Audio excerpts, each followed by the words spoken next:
priest, and Melek, chief or king. This succession does not follow the usual pattern of promotion in the Moslem mystical secret societies, the tariqas, and seems to have been specially devised for this one.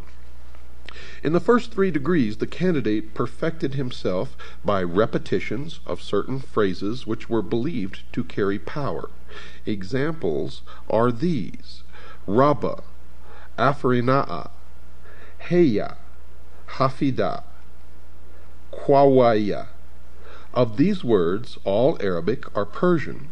The first stands for the concept of lordship, the second for creation, the third for life, the fourth for protection, and the last for absolute power.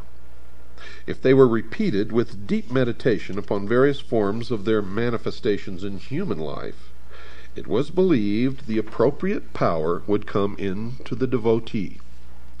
Now, no special deity was worshipped, but it was believed that there was a supreme overall power, which was known by the sum of its individual powers, lordship, protection, and so on, a type of pantheism which works its way into the modern mystical societies of today, and that when one had meditated upon them all, and they had become the property of the invocant, he would thenceforward be a man of complete power.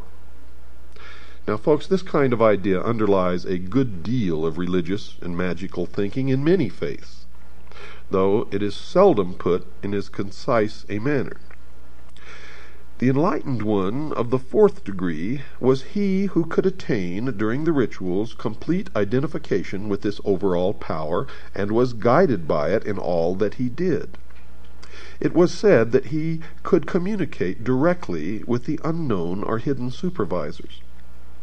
Now, this meant that, apart from the guidance of the chief, he was free to suit his own pleasure in life. No theological or social bonds limited him. It is at this stage, said the illuminated, that the Arif could perform acts of wonder and magic, influence the physical world, and know the secrets of others. He attained this degree through the acceptance of him by the master, to whom he had confided his dreams and mystical ecstasies. The master alone really knew whether these were true or false experiences, and promoted him accordingly. Some people proceeded to the higher degrees without going through all the lower ones, because they were helped by the spirits of former illuminates who had died. The master, emir, imam, and melek degrees were reserved for the very highest men and women initiates. After the 5th degree, the segregation of the sexes in rituals was no longer practiced. Anyone of the degree of imam and higher could start his own lodge and make his own disciples.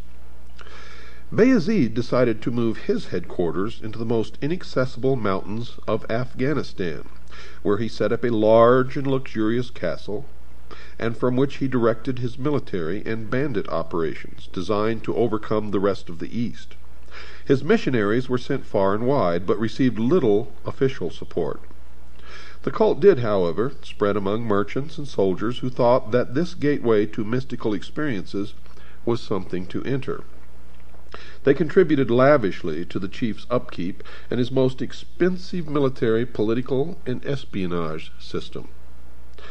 The heady wine of this success seems to have affected the prudence of the head illuminate more strongly than it should, for his claims became more and more extreme in public, as most usually do. There was, he now preached, no afterlife of the kind currently believed in, no reward or punishment, only a spirit state which was completely different from earthly life. The spirits, if they belonged to the order, could continue to enjoy themselves and be earthly powers, acting through living members, but that was all. The preaching of this spiritual vampirism seemed to delight his followers as much as it infuriated his enemies, because Bayezid now gave out more and more of the new doctrine based upon his no afterlife creed. Eat, drink, be merry, gain power, look after yourself. You have no allegiance except to the order, he told them, and all humanity which cannot identify itself by our secret sign is our lawful prey. The secret signal was to pass a hand over the forehead, palm inwards, the countersign to hold the ear with the fingers and support the elbow in the cupped other hand. And you can see that sign be exchanged even today in the courts of law all over the United States of America between lawyers and judges, defendants and judges, prosecutors and judges, prosecutors and defending lawyers, etc., etc., etc. Bayezid took to himself the style of Pir Aroshan, or Sage of Illumination, and founded a city at Hashnagar, which was to be the center from which Illuminism was to spread all over the world. Now, each member of his following was given a new name upon entry. Does that sound familiar? And this name depended upon the guild to which he in theory belonged. According to Bayezid, all humanity was divided into professions. His were lamp makers. Some members were the makers, others sold lamps. Some were known as this kind of lamp, some another.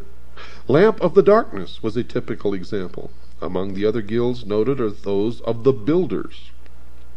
Does that sound familiar? Soldiers, merchants of various kinds, and scribes. They can be found today in organizations such as the American Medical Association or the American Bar Association, etc., etc. Writing in the 19th century, an Afghan scholar who was by no means fond of the society of the Roshaniya claimed that they were, in fact, an organization devoted to fighting against the tyranny of the Moguls, and that the banditry and strange doctrines attributed to them were untrue, allegations by interested parties. He based this upon 2 manuscript copies of the objectives of the order, which seem to have stated that it was dedicated to influencing people of importance throughout the East and West towards greater justice and self-training into the immense capacities of the human mind, whereby wonders can be caused, and through which the harmony of the world will be established. Now, these ideas are taken from those enshrined in our ancient literature and practices, as well as those of the Persians, many of whom followed the true illuminated path before the new message was revealed, they stated. In the end, the imperial Mogul decided that something must be done about the widespread power of the militant mystics of the Hindu Kush mountains.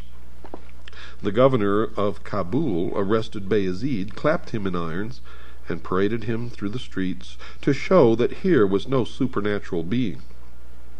To give further point to the proceedings, his hair and beard were half shaved, but this governor, Moshin Khan, was under the ascendancy of his religious guide, one Sheikh Atari, who may even have been a secret adherent of the Illuminated One, for the cult was spreading with rapidity.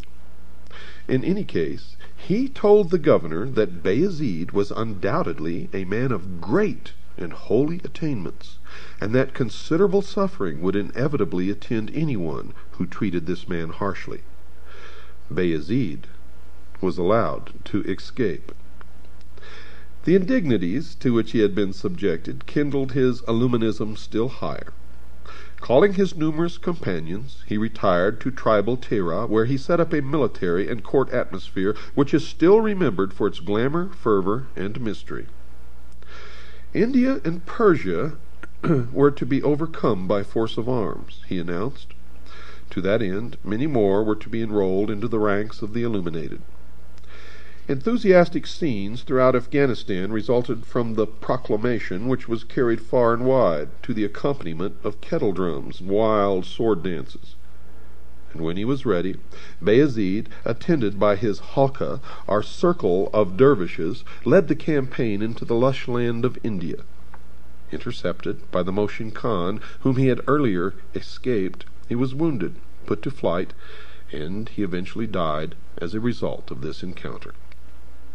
His son Omar Ansari proclaimed himself leader, and immediately ordered an attack upon the Pathan tribe of the Yusufzai, who had allied themselves with the Mogul.